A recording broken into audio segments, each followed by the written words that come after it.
On y va. OK.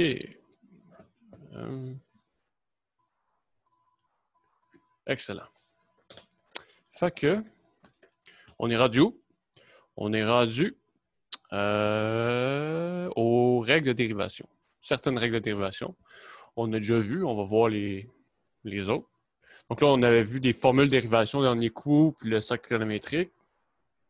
Là, on y va avec des règles de dérivation. Fait que si, mettons, j'ai une fonction qui est le produit de deux autres fonctions, comment que je fais pour la dériver?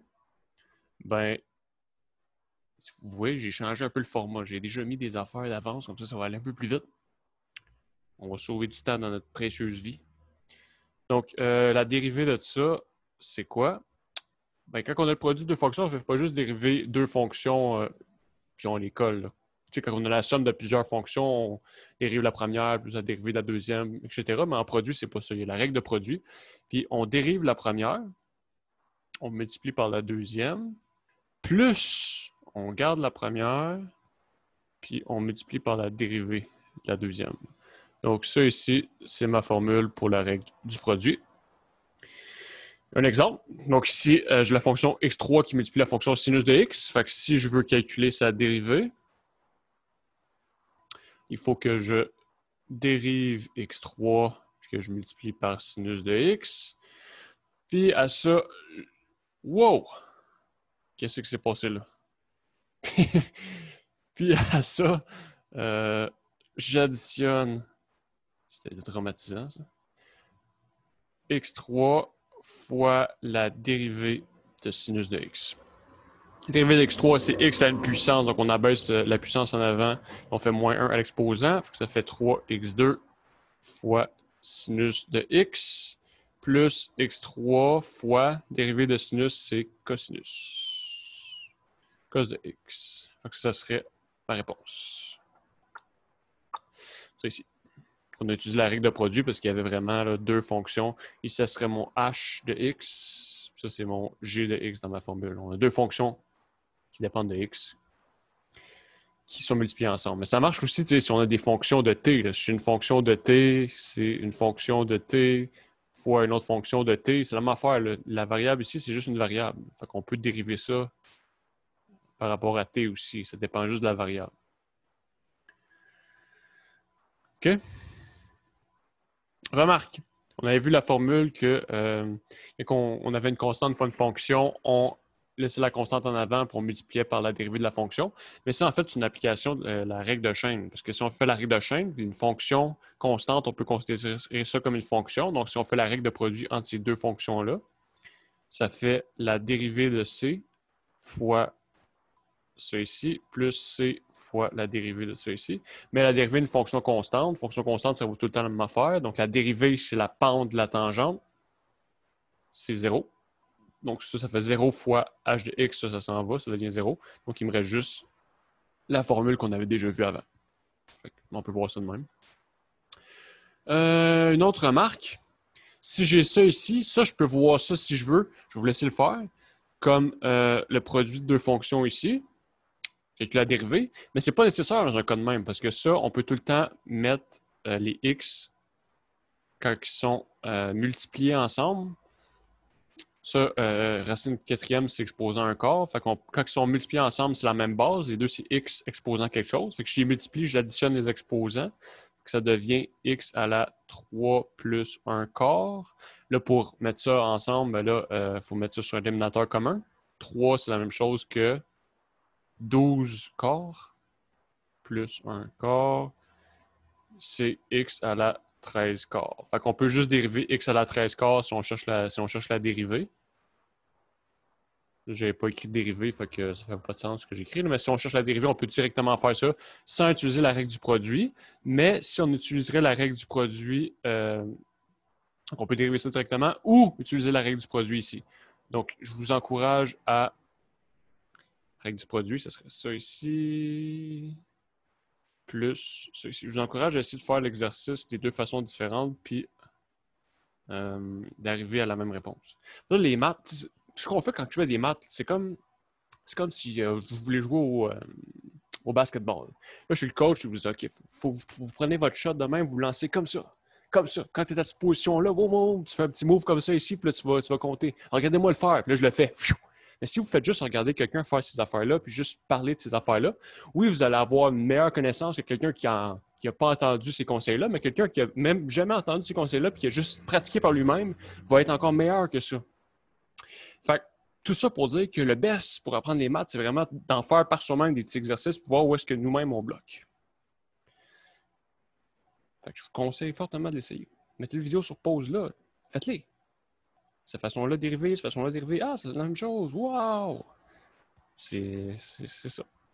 OK. Fait que la prochaine règle du quotient, quand j'ai une fonction divisée par une autre fonction, comment je dérive ça? Est-ce que ça devient juste la dérivée en haut divisée par la dérivée en bas quand je dérive? Eh bien, non. En fait, on a une formule pour ça.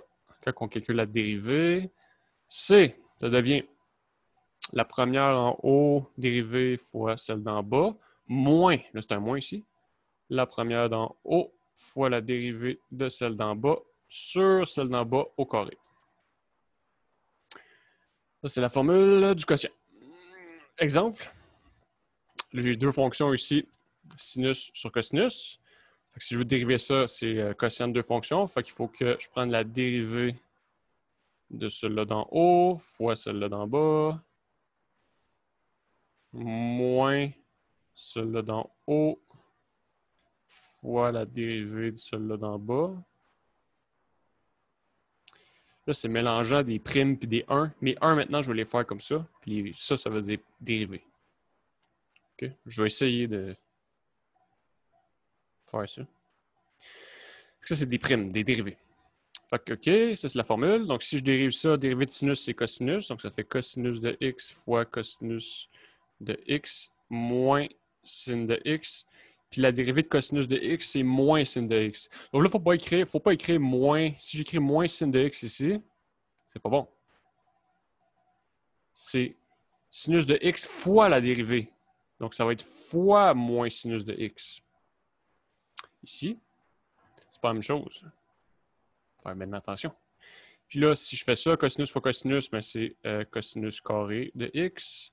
Puis moins sinus fois moins sinus, ça fait plus sinus carré de x sur cosinus carré de x. Mais peut-être qu'il y en a qui le voient là. Ça ici, on a une densité trigonométrique qui nous dit que sinus carré de x plus cosinus carré de x ou cosinus carré de x plus sinus carré de x, c'est égal à 1.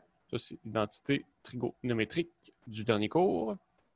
Donc, ça, en fait, c'est égal à 1 sur cosinus carré de x. Puis ça, en fait, tout ce qu'on a fait là, oui, c'est beau.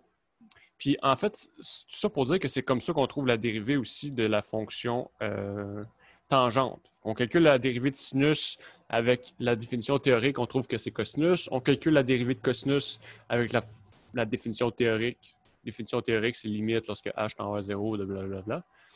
On trouve moins sinus, puis avec ça, on peut trouver les dérivées des fonctions, les autres fonctions trigonométriques, parce que ça, c'est tan de x, par définition. Sinus sur cosinus, c'est tan de x. Puis là, ça nous donne exactement 50 carré de x. Donc, ça, c'est la formule de tan de x qu'on a donnée, mais elle ne sort pas de nulle part. C'est à cause des calculs que ça nous donne ça ici. Donc, si on l'avait vu, on n'avait même pas à faire tout ça. On aurait pu directement dire, ben, ça, c'est tan de x, puis sa réponse, c'est ça. Mais si on ne le sait pas, on peut tout le temps se ramener à trouver la réponse. Good? Règle de dérivation en chaîne. Quand j'ai une fonction dans une fonction, comment que je fais pour dériver ça? Ben, si je veux dériver ça, je prends la fonction la plus loin, je la dérive, puis je laisse la même chose dans les parenthèses, puis je multiplie par la dérivée de la fonction qui est en dedans. Donc ça, c'est la règle de dérivation en chaîne. Exemple, sin de 3x, donc c'est la fonction 3x qui est dans la fonction sinus. Fait que si je veux dériver ça ici, ça va être la dérivée de sinus avec 3x dans les parenthèses fois la dérivée de 3x. La dérivée de sinus, c'est cosinus, donc ça va être cos de 3x. La dérivée de 3x, c'est 3 fois... Ouais, là, j'ai jamais dit c'est quoi la dérivée de x, mais la dérivée de x, c'est tout le temps 1. La dérivée de x, c'est 1. Pourquoi? Parce que la dérivée de x, ben, x, c'est x à la 1. Fait que si je dérive ça, c'est 1 fois x à la 0. Puis un nombre à la 0, ça donne tout le temps 1. Fait que c'est 1 fois 1 qui me donne 1. Donc, la dérivée de x, c'est tout le temps 1. Donc, la dérivée d'une constante fois x, 3 fois x, ça va être 3 fois 1, qui est 3. C'est pour ça ici que j'ai un 3. Puis, en général, on met les constantes avant dans notre réponse finale. Fait que la réponse, ce serait ça ici. C'est bon? Wow! OK. Cas particulier. Donc, là, on a une formule qui s'appelle la règle des puissances, mais c'est vraiment l'application de la dérivation en chaîne qu'on fait ici. Pourquoi? Parce qu'on a la fonction élevée à la puissance k, puis dedans, on a la fonction h de x ici. Fait que comment qu'on fait pour dériver ça? Il faut utiliser la règle de la dérivation en chaîne, mais ça donne que c'est la même chose que normalement. Donc, on descend le k en avant, on fait moins 1 à l'exposant. Moins 1. Puis, il faut multiplier par la fonction qui était dans la chaîne, donc dans à la k. Donc, ça devient ça ici, la formule pour la règle des puissances. Exemple, tu vois, là, ici, j'ai la fonction x2 moins 1. Quand c'est juste x, normalement, tu sais, x à la 7, puis je dérive ça, ça donnait 7x6. Mais c'est parce que la dérivée de la fonction x, si on veut, on peut mettre ça de même, parce que c'est égal à 1. Fait que c'est la même formule, là, mais c'est juste que ça donne que la dérivée de x, c'est 1. Donc, quand c'est pas x qui est élevé à une puissance, mais une autre affaire, donc là, il faut utiliser la règle de la puissance. Donc ici, c'est ça. Si je veux savoir sa dérivée, la fonction ici, ben, j'abaisse l'exposant en avant. Hey, c'est gossant, ce crayon-là.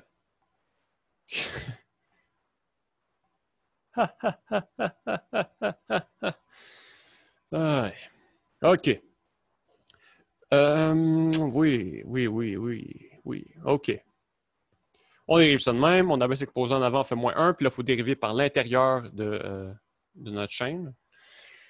Là, pour dériver une patente comme ça, il faut... c'est la somme de deux trucs. Fait que c'est x2. Il faut multiplier par la dérivée de ça. Moins 1, comme ça ici. 6x2 moins 1 à la 5. Dérivée de x2, c'est 2x. Dérivée d'une constante, c'est 0. Fait que ça devient 0, on peut l'enlever si on veut. Ça ne sert à rien.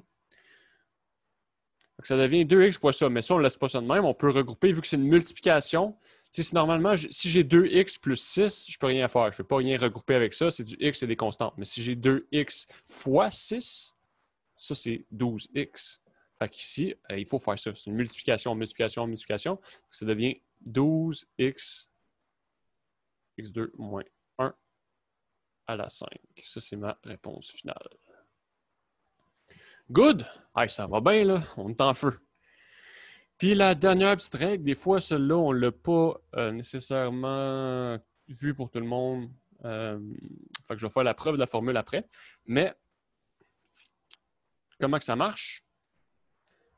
Si on ne comprend pas la preuve, c'est pas grave, il faut savoir comment utiliser la formule au moins. On laisse la même affaire si je veux le dériver. Là, c'est important que la fonction qui est élevée à la puissance, elle soit tout le temps plus grande que 0, peu importe ce qu'on met dedans.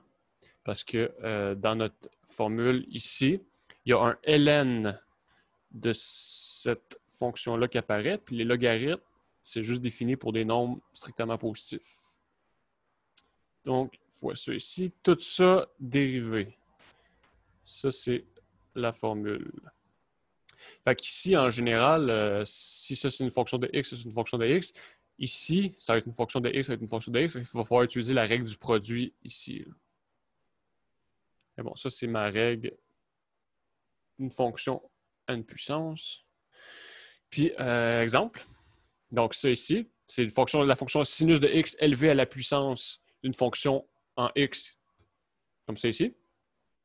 Fait que si je le dérive, il faut que j'utilise ma règle de dérivation.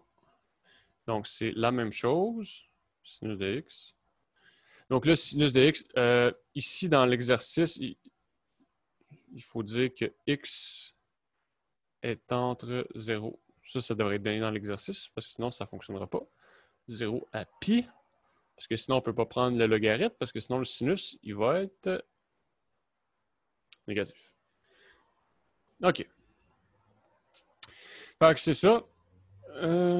Fois ln de la base, donc sinus de x, fois x, la dérivée. Fait que là, j'ai juste appliqué la formule que j'avais ici. Avec h de x, c'est sinus de x, puis g de x, c'est x. OK, mais là, j'ai la produit de deux fonctions, fait qu'il faut que je fasse la règle du produit. Fois... Ça, c'est 1 sur ce que j'ai. Ça, c'est une autre règle de dérivation en chaîne, parce que j'ai ln de sinus de x. Donc, c'est la fonction sinus de x qui est prise dans ln de x. Premièrement, je dérive. Ouais, attends, je vais peut-être l'écrire en deux étapes pour que ce soit clair. Ça va être la dérivée de ln en gardant sinus de x ici, fois la dérivée de l'intérieur de la parenthèse, fois x, parce qu'il y a une règle du produit aussi entre les deux, plus la première fonction fois la dérivée de x. OK? Donc, ça ici, ça, c'est la dérivée de la première. Donc, la règle du produit. La dérivée de la première fois la deuxième, plus la première fois la dérivée de la deuxième. Donc, ça donne ça ici. Puis ça donne que la première fonction, donc ln de sinus de x, ben, c'est une règle de chaîne aussi qu'il faut faire. Donc là, ça devient compliqué quand même, ces problèmes-là. -là, c'est du haut niveau. OK. Fait que ça me donne quoi? Sinus de x. Je vous encourage à essayer de les faire. Des fois, mettre la vidéo sur pause, l'essayer, après ça, checker. Oh, j'ai-tu la bonne réponse? J'ai-tu pas la bonne réponse? Pourquoi? Boum! Interactif, ça rentre dans la mémoire encore plus facilement. On a moins étudié, puis on comprend mieux. Fou, hein? OK. Dérivée de ln, c'est 1 sur ce que j'ai, donc 1 sur sinus de x. Puis ici, c'est pas fois sinus de x, c'est fois sinus prime. C'est un prime qu'il faut mettre ici. Désolé. Donc, dérivée de sinus, c'est cosinus. Puis fois x plus dérivée de x ici, bien, dérivée de x, c'est 1. Fait que ln de sinus de x fois 1, ou on peut juste pas rien mettre. Puis ça serait ma réponse. Donc là, on pourrait mettre le cosinus ici en haut. Puis il n'y a pas vraiment grand-chose qu'on peut faire pour regrouper. Ça serait ma réponse. On ne peut pas simplifier on peut pas simplifier un sinus. On pourrait... Non, je n'entrerai pas là-dedans. Puis, OK, c'est ça pour ça. Puis la preuve de cette formule-là, ben, si on a ça ici, c'est la même chose que E à la ln de h de x à la g de x, parce que E et ln, c'est des fonctions inverses l'une de l'autre. OK? Fait que si je dérive cette patente-là, ça va être la dérivée de ça ici. Si je dérive ça ici, quand on dérive E, là, c'est la fonction exponentielle. Puis dans la fonction exponentielle, il y a la fonction ln de ça ici. On regarde ça de même. Dans la fonction ln, il y a d'autres fonctions, mais on regarde juste ça comme une étape à la fois. Premièrement, c'est la fonction exponentielle. Puis dans la fonction exponentielle, il y a la fonction ici. Puis dans la fonction ici, il y a d'autres fonctions, mais on s'en fout. C'est vraiment exponentiel ça. Donc, premièrement, avec la règle de chaîne, ça devient E. La dérivée de ça, mais la dérivée de E, c'est la même chose. C'est ça ici, ça c'est la dérivée de E. Mais là, il faut faire fois la dérivée de l'intérieur par la règle de chaîne, fois ln de h x à la g de x prime. Ça ici, c'est exactement, par définition, h de x à la g de x. Puis, propriété des ln, si j'ai... wow! C'est impressionnant, ça. Si j'ai ln de, mettons, 3 à la 2, ça, c'est la même chose que 2 ln de 3. Quand il y a un exposant dans le ln, on peut tout le temps l'enlever, si l'exposant il est à tout. Si j'ai ln de 3 à la 2 plus 1, là, je ne peux pas. Ce n'est pas tout mon argument qui est à la 2, mais si ce serait ln de... Attendez un instant. 3, tout ça à la 2, comme ça ici. Là, je peux prendre mon exposant puis l'amener en avant. qui est égal à ln de 4, peu importe. Fait qu'ici, on va faire la même chose. Donc, le g à la x, on peut l'envoyer en avant. Donc, ça fait gx ln de hx prime. Puis ça, ben, c'est exactement la formule qu'on avait ici. Ces deux-là sont renversés. Ces deux-là ici sont inversés, mais peu importe, c'est la même chose, on peut les changer. Puis c'est de là que ça sort la formule. Donc, et voilà. En espérant que vous êtes amusés. On va faire plein d'exemples dans la prochaine vidéo. Là, j'essaie de...